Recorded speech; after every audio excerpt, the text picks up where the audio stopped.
Bonjour et bienvenue sur Emojizer. Aujourd'hui, je voudrais partager avec vous des conseils pratiques pour trouver le bon locataire ici en Allemagne, basés sur mon expérience personnelle et aussi sur les bonnes pratiques du marché immobilier allemand. Alors que vous soyez propriétaire et que vous envisagez très bientôt de louer votre bien immobilier, cette vidéo est pour vous.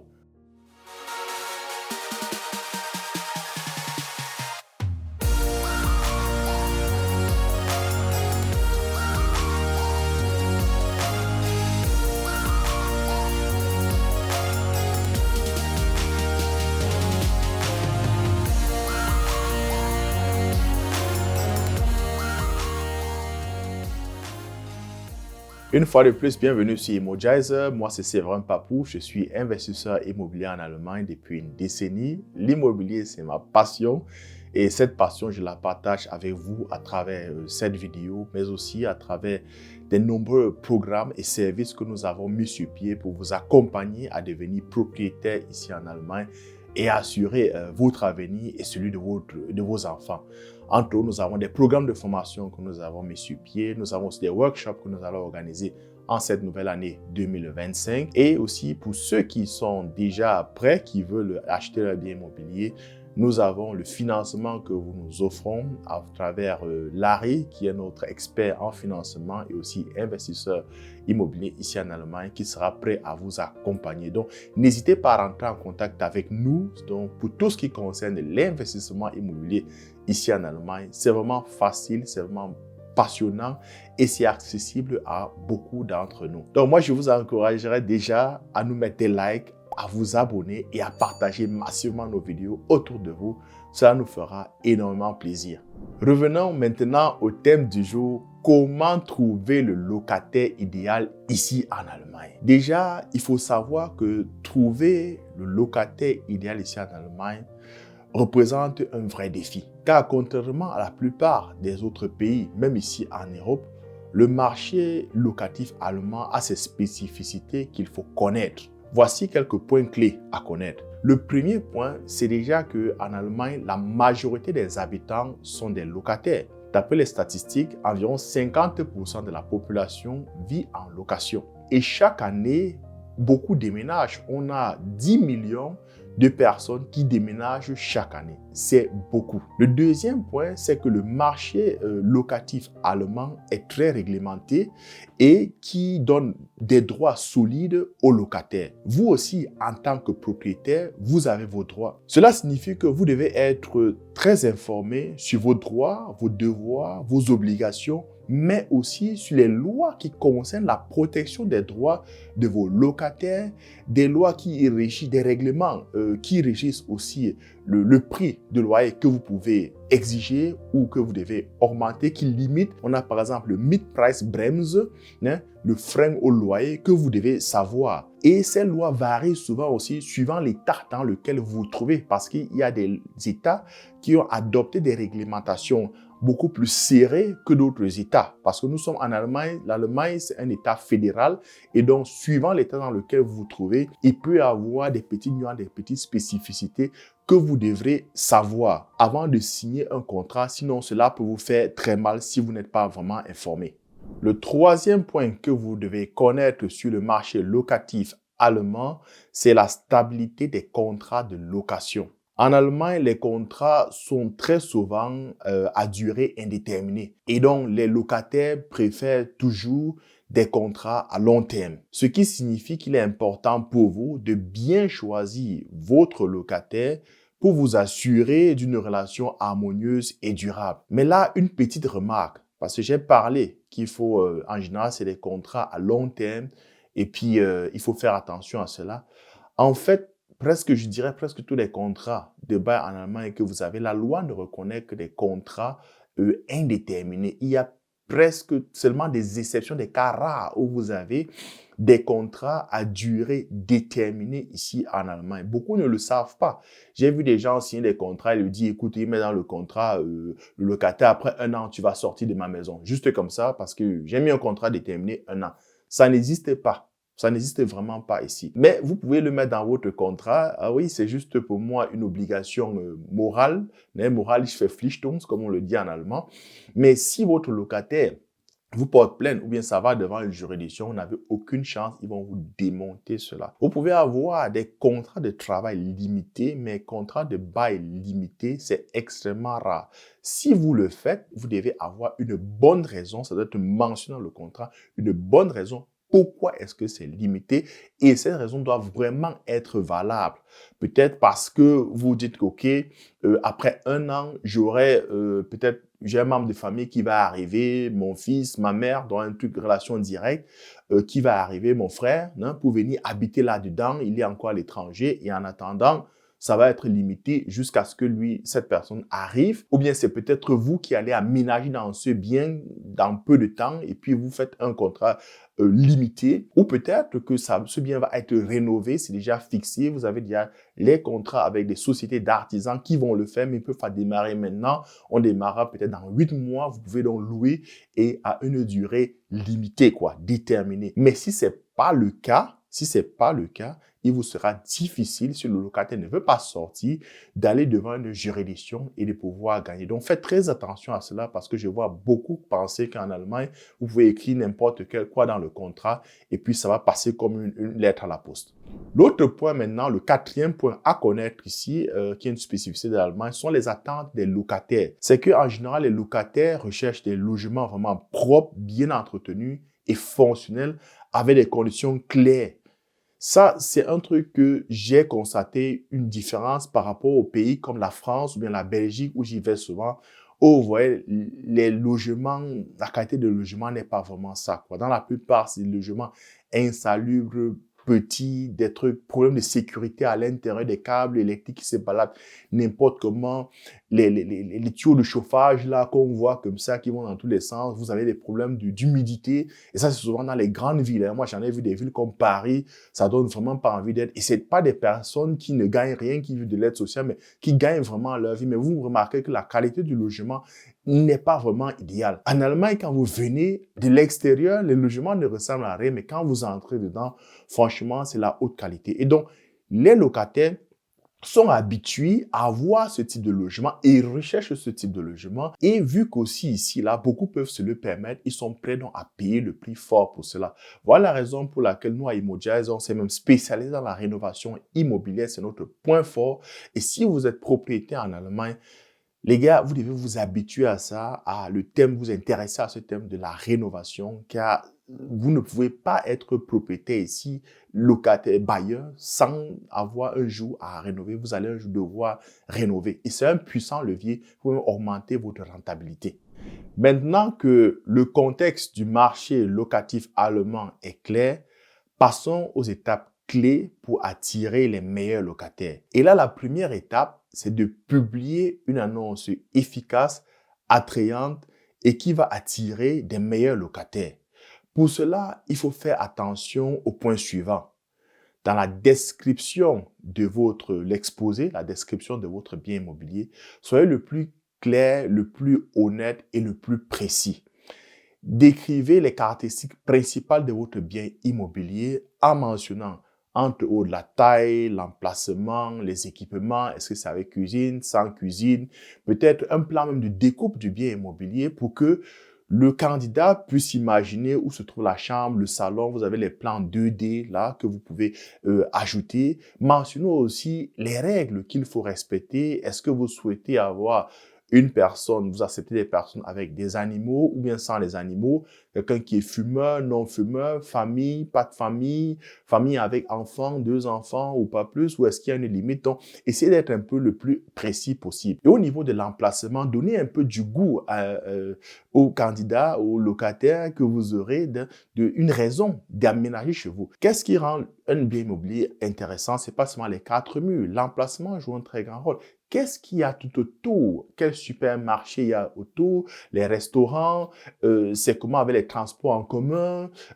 Jusqu'à la prochaine station de métro ou bien de bus?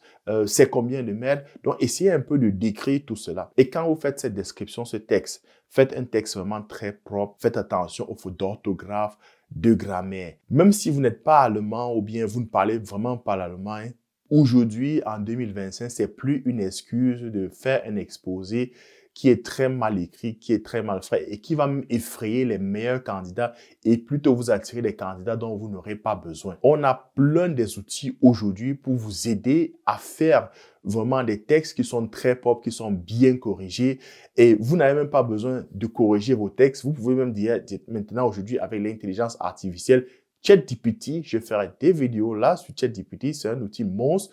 Vous pouvez directement aller, vous rentrez sur ChatGPT, hein, l'adresse de votre bien immobilier, ce que vous voulez, faites-moi l'exposé et tout. Et là, il vous sort un texte vraiment très propre que vous n'avez juste besoin de prendre, copier et d'aller mettre, d'utiliser comme votre annonce. Donc, il n'y a plus d'excuses pour ceux qui font des trucs avec des erreurs. Le deuxième point maintenant auquel il faut faire attention, c'est d'ajouter des photos très professionnel. Ça fait la différence. Nous sommes à l'ère du digital, de la visualisation. On aime le visuel, tout ce qui est écrit là. Ça te fait plaisir de voir des images.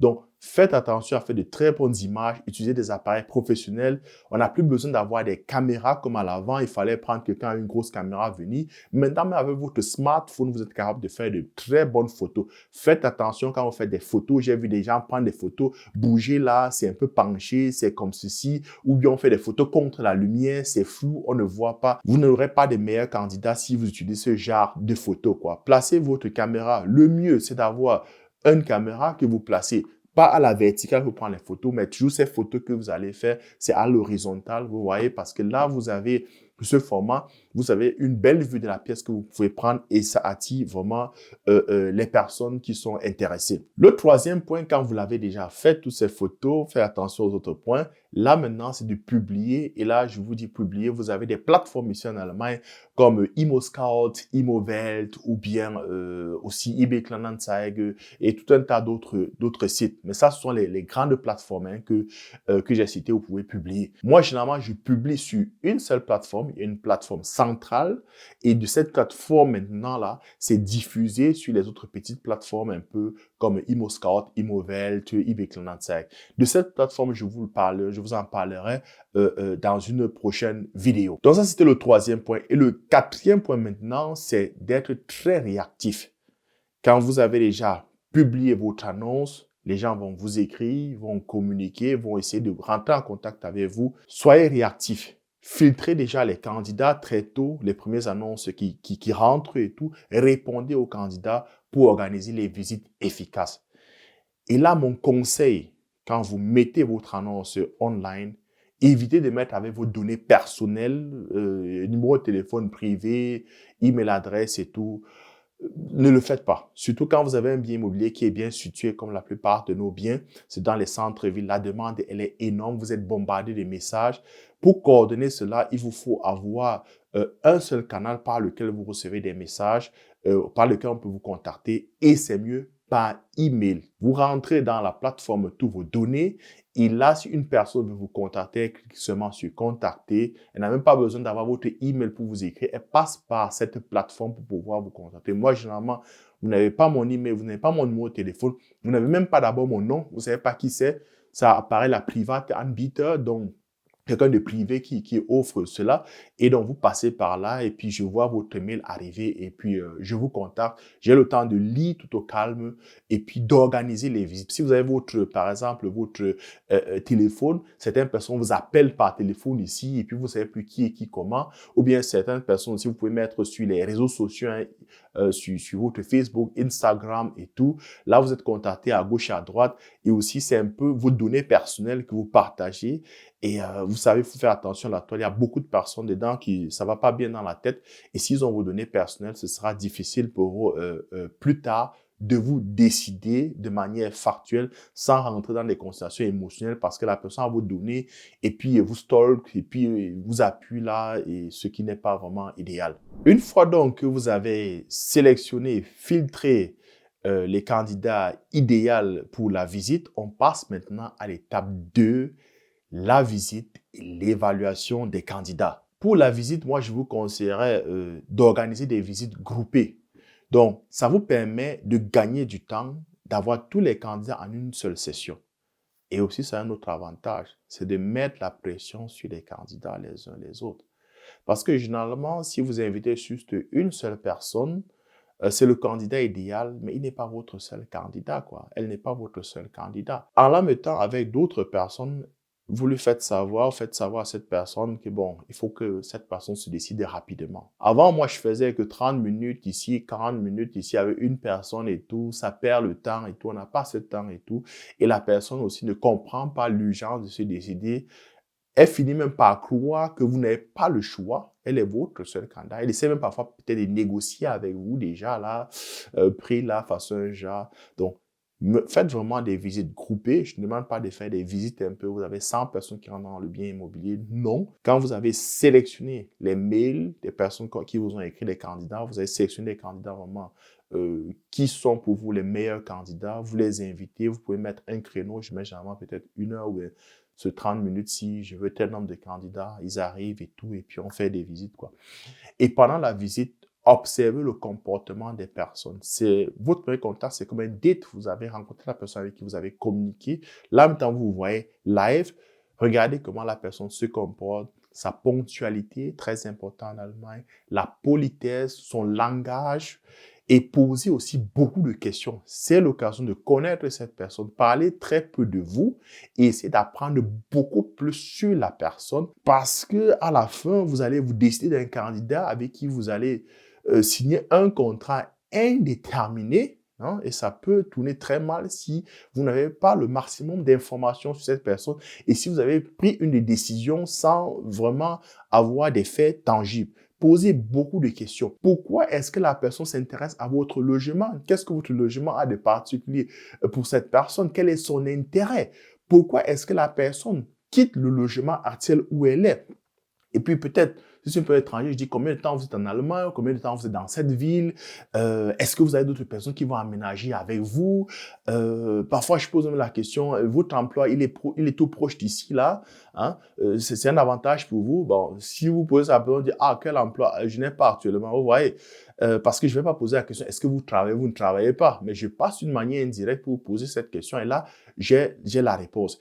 Et ces questions que vous posez, ça doit être fluide. Ce n'est pas un protocole, un questionnaire que vous avez écrit là. C'est un peu comme si la personne était à la police, un questionnaire de la police, des enquêtes qu'on est en train de mener. Non, ce n'est pas ça. Donc, prenez le temps de poser ces questions et des questions qui encouragent la personne à parler, des questions ouvertes, pas des questions où on va dire non, oui, ya ou nein. Non, des questions ouvertes où la personne va vous donner un peu plus d'éléments. Et à travers les éléments, les réponses qu'elle vous donne, comment elle répond à vos questions, vous allez savoir si cette personne est le candidat idéal ou pas pour vous. Un petit conseil ici, là, méfiez-vous des personnes, des candidats qui sont pressés d'aménager sans discussion préalable, quoi. Il vous dit, écoute, non, on n'a pas besoin là de continuer à discuter. Voilà ça, j'aménage, j'ai l'argent, je vous paye. Ce truc, méfiez-vous de cette personne, elles ont généralement quelque chose à cacher. Privilégiez les personnes qui vous répondent de manière rapide, de manière courtoise, elles n'ont rien à cacher, elles sont assez ouvertes, elles ont des dossiers qui sont complets. C'est avec ce genre de personnes que vous aurez généralement moins de problèmes. Passons maintenant à la troisième étape pour avoir le candidat, le locataire idéal après que vous avez fait votre visite.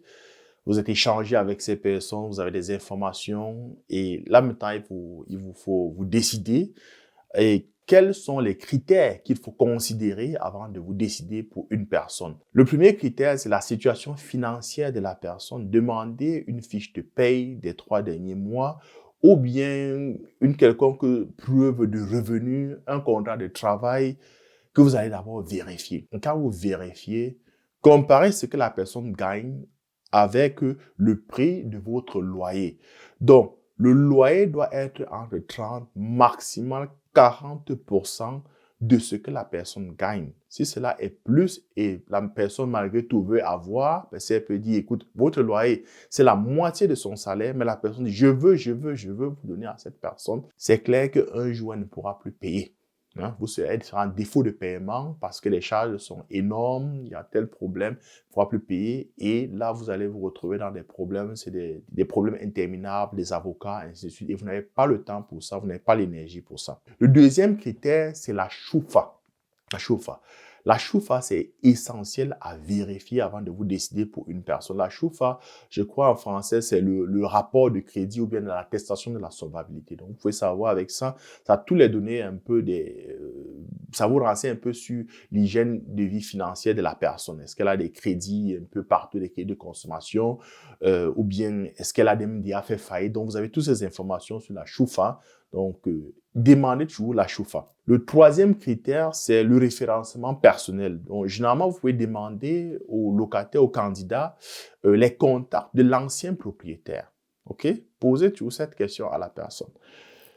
Et là, vous avez plusieurs réactions. Soit c'est qu'elle va vous dire non, c'est pas possible d'avoir son contact, et puis non, ça va pas, et il est bizarre, et tout ça.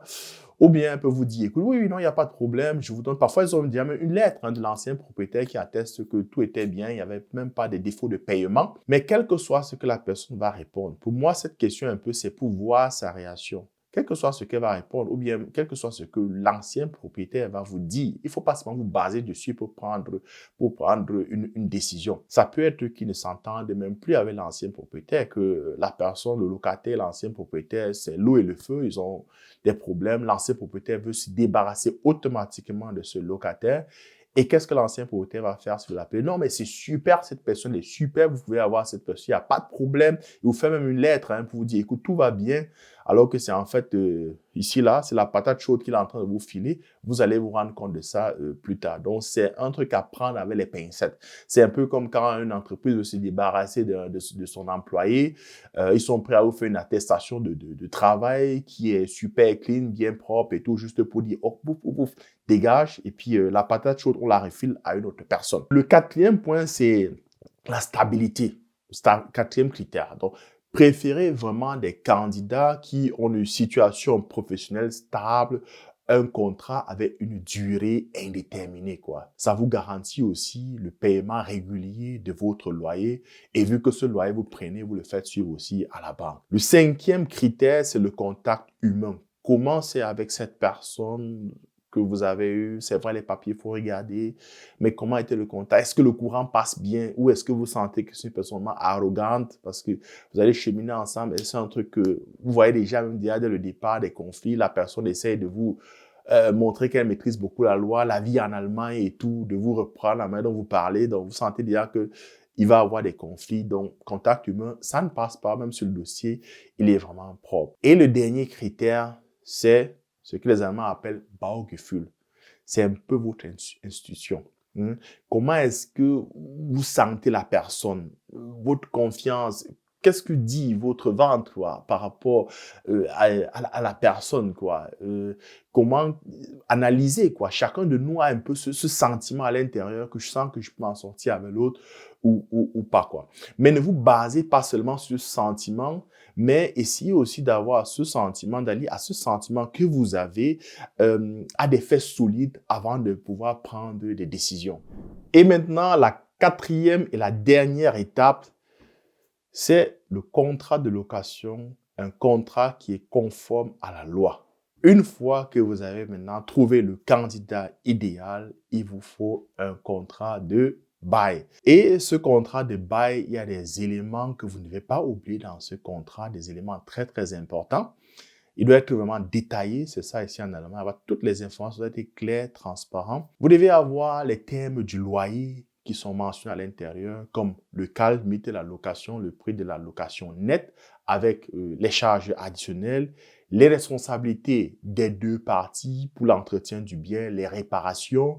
Vous avez aussi la durée de location. Est-ce que c'est une durée déterminée ou indéterminée? Bien que j'ai dit les contrats à durée déterminée n'existent presque pas, mais si vous avez un cas où c'est vraiment valable, vous devez le mentionner et c'est argumenter pourquoi est-ce que c'est déterminé. Donc, il ne s'agit pas seulement d'écrire dans ce contrat, c'est à durée déterminée, après un an, tu te barres, je récupère mon bien immobilier. Ça ne marche pas. Disons, ça va marcher, mais si le locataire ne veut pas sortir, vous allez devant une juridiction, vous n'avez aucune chance, cela sera démonté. Un autre point sont les modalités de fin de bail qui doivent être mentionnées dans le contrat, les règles spécifiques comme l'interdiction peut-être de fumer, d'avoir des animaux, si c'est votre choix. Mais voilà quelques éléments essentiels que ce contrat devrait avoir.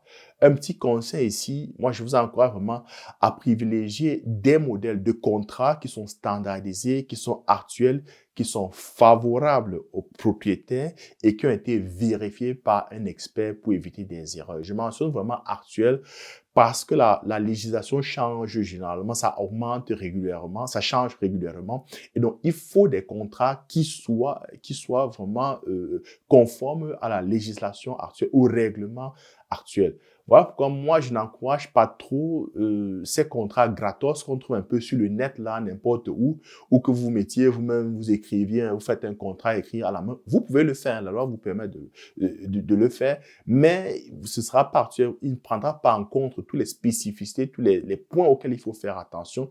Et en cas de conflit, vous n'aurez pas de chance d'avoir un contrat pareil. Je vous encourage vraiment à privilégier, sur le net, vous avez des sites qui font un peu des contrats, vérifié par des avocats qu'il faut utiliser ça. Ou bien vous faites partie des associations de défense des droits de propriétaires. Il y en a pour les locataires, il y a aussi pour les propriétaires. Ce que je vous dis, quand vous faites dans l'immobilier en Allemagne, vous allez entrer dans des cercles. Donc moi, je suis dans ces associations, ces groupes de lobby de défense des droits de propriétaires. Et là, on a des avocats et puis ils nous mettent à disposition ce type de contrat. Et si jamais c'est payant, il y a une petite somme seulement que vous allez payer, mais c'est actuel et ces contrats sont très favorables aux bailleurs. Voilà, vous avez toutes les clés maintenant qu'il vous faut pour trouver un locataire fiable en Allemagne. En conclusion, prenez le temps de bien sélectionner vos candidats. Prenez en compte l'humain et pas seulement les papiers. Faites confiance à votre instinct, mais appuyez-vous sur des faits concrets, solides, avant de prendre une décision. Cela vous évitera bien des surprises désagréables à l'avenir avec votre locataire. J'espère que cette vidéo vous a plu. Alors, n'oubliez pas de mettre des likes, de vous abonner à la chaîne Immogizer et d'activer la cloche de notification pour ne pas rater des conseils très pratiques sur l'investissement immobilier en Allemagne. Avant de terminer, laissez-moi en commentaire quelle a été votre expérience, soit en tant que propriétaire ou en tant que locataire, avec le thème de la location immobilière ici en Allemagne. Merci et à la prochaine. Ciao!